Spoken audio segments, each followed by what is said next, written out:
You're staying to listen to me. There are exciting opportunities elsewhere.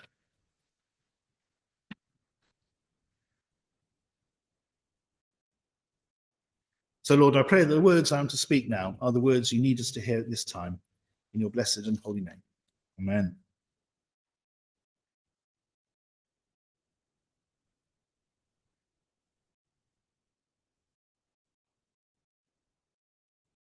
This sounds an awful lot like last week, doesn't it? It sounds an awful lot like what God said right at the beginning. Excuse me. It sounds an awful lot like God spoke, and these were his words: I am the Lord your God who brought you out of Egypt. Worship no God but me. But it's actually subtly different. But we will go back, if we might, to have a look at what we said last week. Remember when I scared you all into having ideas and everyone decided they were looking at their shoelaces? This isn't quite the same as last week.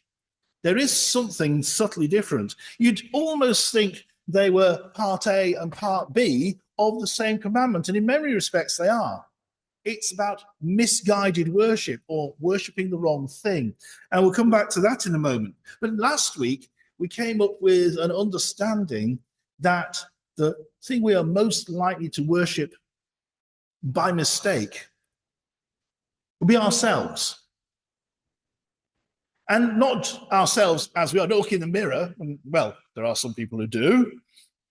Some people who are known as what we call narcissistic. And I think that many of us can name someone just like that at the moment. But there are those who, I'm not saying it, but there are those who do, in fact, worship themselves in some form or another. But what we found last week was actually the worship, the misguided worship for a misguided understanding of God was not ourselves as we are in the mirror, but our future selves, our aspirational selves. The person I want to be is the person I'm going to work on. I'm going to put my energy into. I'm going to put my finances into. I'm going to put my time into. I'm going to put my time into doing something that makes me better, because the person in the future that I want to be is actually the person, no, but then they will be brilliant.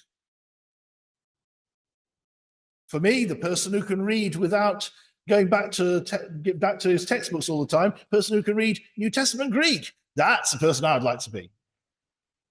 Person who played the organ confidently and with all the right notes in the right order, that's the person I would like to be. There's many things I would like to be, and very often I reach out for those, give my attention to them. But the danger is when we want to change ourselves to have more of that skill, less of this belly, or whatever it happens to be. When that takes our time and our energy, we're worshipping this aspirational person who will never be, rather than giving our worship to the true God. So there we were last week, and we're looking at, yes, actually, even those of us come to church so often, think we've got it all made. We can misplace our worship in a way that is almost idolatry. And then God says it. God says it in these next verses. I don't know, maybe if we could have the verses of the first part of the passage on the screen.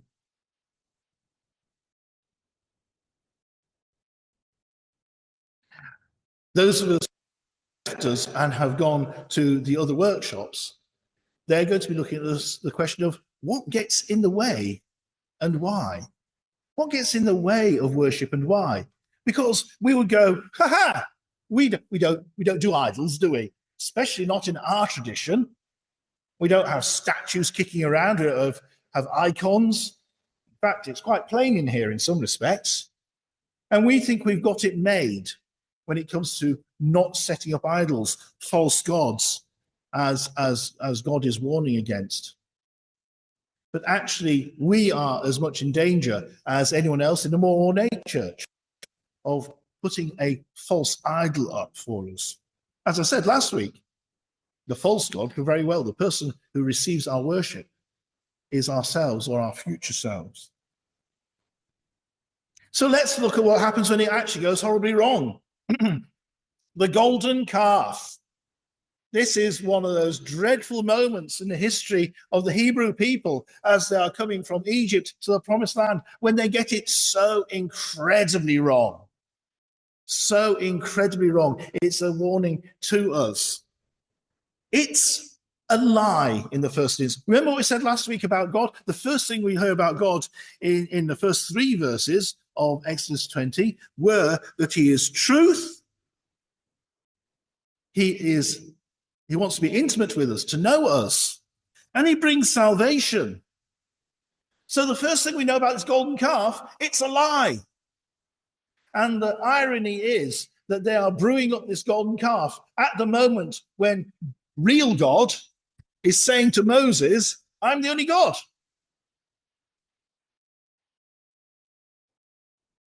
The statue that they say is the God who led them out of Egypt is not Yahweh. It's a falsehood. In fact, we come straight on from what we learn of God from last week, who is truth, intimacy, and salvation, that this golden calf is none of that. It's a lie. This is not the God that led them out of Egypt. This is a lump of gold.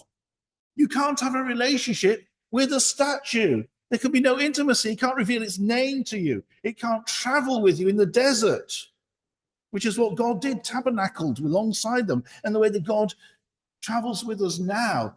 And we hear it in the prelude to John's gospel as well. And this epoxy statue has certainly not done anything for them.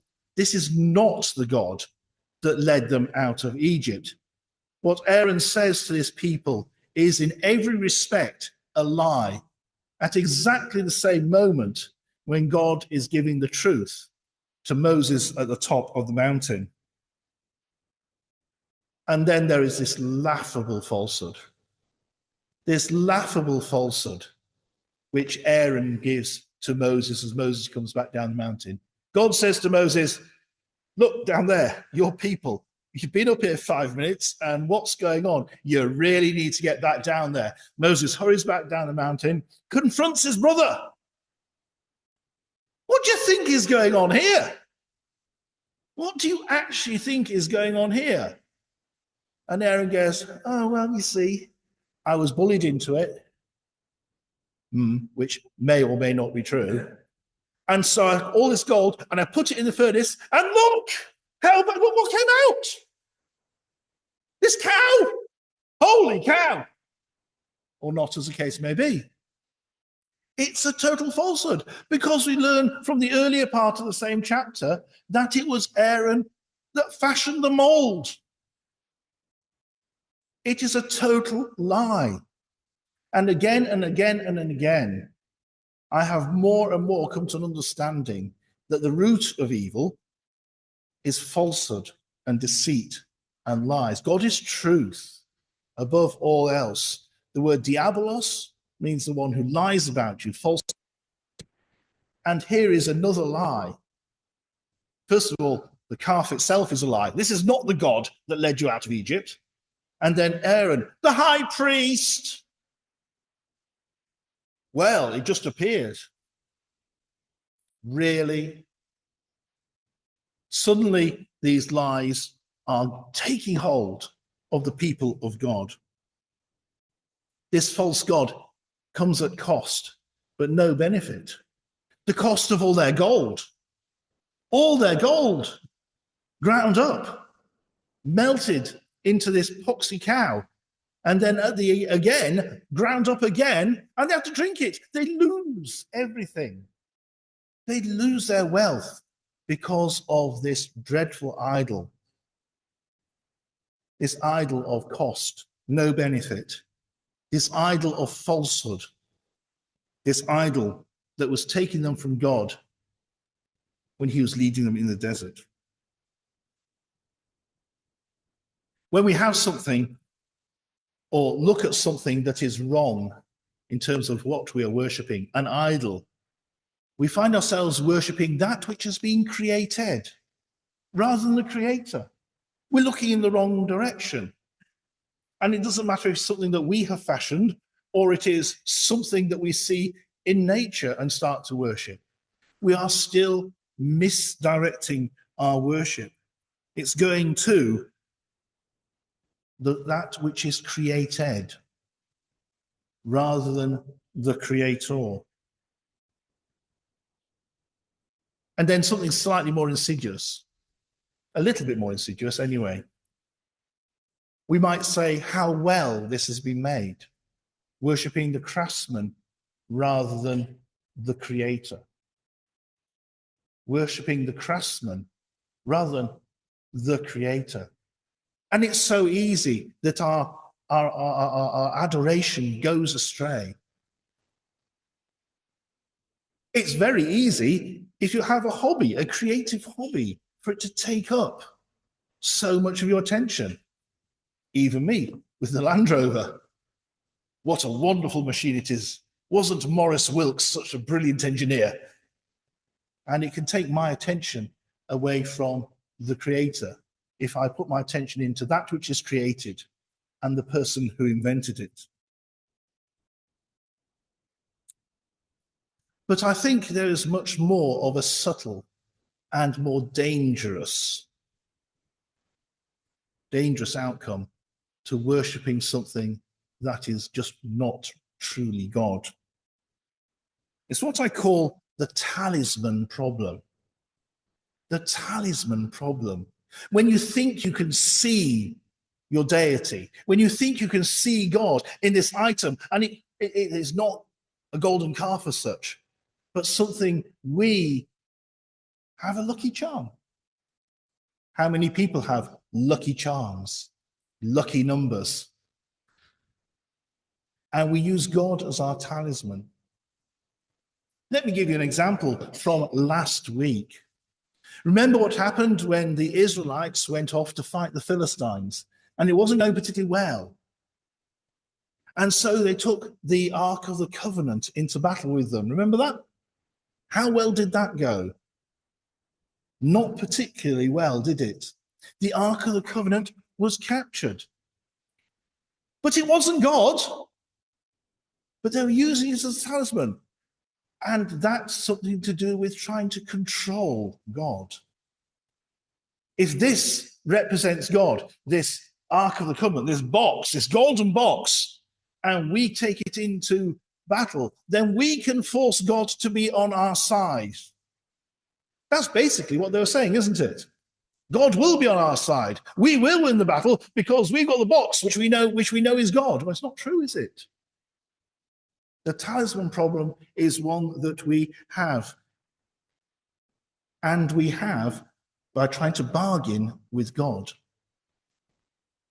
This is where we totally misdirect our relationship with God. It might not be that this is a golden cow that we have in front of us, but we misdirect our relationship with God when we realize that God's name means everything. We misdirect our relationship with God by trying to bargain. How can we bargain with God? How can we bargain with a God, whether it's something we can see or not? What do we have on the table? How many of us have said, Lord, if you grant me this, I'll be good. I won't do that again. I'll be your most faithful servant for the rest of my days if you grant me this, if you act like this. And actually, that is another way of setting up an idol. Because actually what we want isn't the true worship of God. We want what it is we're asking God for. And we're using him as a talisman, as a lucky charm, trying to bargain with God. Lord, if you let me have this, I'll do that. And that is one of the dangers of setting up something else as an idol. Lord, who knows the song, Lord, won't you buy me a Mercedes Benz? Who knows that song? One or two people know that song. What's being worshipped in that song? The Mercedes Benz. I'm not looking at people in particular here, I really am not. But they can feel me looking at them, even if I'm not looking at them. Okay. But what's being worshipped in that song? It's not God, is it? And the bargaining is actually showing how the worship is being misdirected. Lord, won't you buy me a Mercedes-Benz?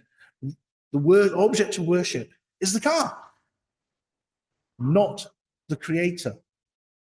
We can fall so easily into that trap. We can fall so easily to the trap of suggesting we have power over God. We can fall easily into a trap if we're something physical, just like last week, the Israelites took the covenant box into battle with them. Little boy in the kitchen with his mum. Mum, where's God? God's everywhere. Is God in this room? Yes, God's in this room.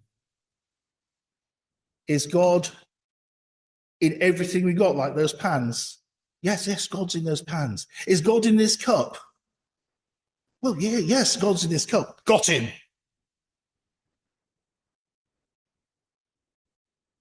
That's the danger when we set something up and look at it and go, well, that's God there. We think we can control God in some form or other. We think we can bargain with God. We think we can control the deity with bribes. But the main thing about this particular commandment isn't that we can get it wrong, that we can go, Lord, will you buy me a Mercedes-Benz? Or, Lord, oh, look, a golden calf. Or, this is taking my attention when actually I should be worshipping God. God isn't just jealous about this. God wants us to have the best.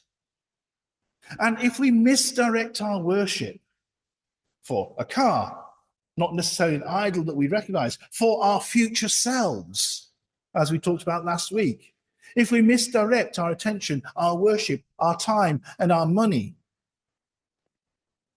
we're missing out on the real thing. And that's the point about this commandment. I think we come to the 10 Commandments going, isn't God a bit of a killjoy? Isn't God telling us not to do stuff?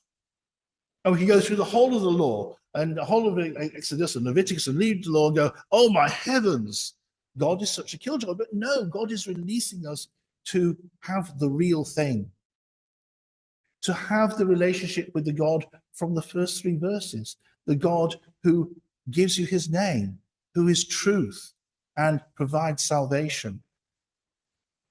There's a danger for us of worshipping being here on a Sunday morning,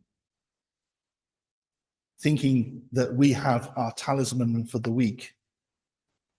We are Christians. We have got it right. We come here on a Sunday morning. We are praying to the true God. And actually, it's not God that we are giving our worship to. It's our being here and our label as Christians. And God's saying, that's not what I'm looking for. That could be the same as your golden calf. You're missing out on the joy of having a true relationship with me, the truth, the intimacy, and the salvation that I offer. Once you go somewhere else other than me and me alone, you're missing out on the life I have come to bring you. I shall leave that there for a moment, and then we shall sing our next hymn, during which time, if someone could fetch the other people back from their workshops, please.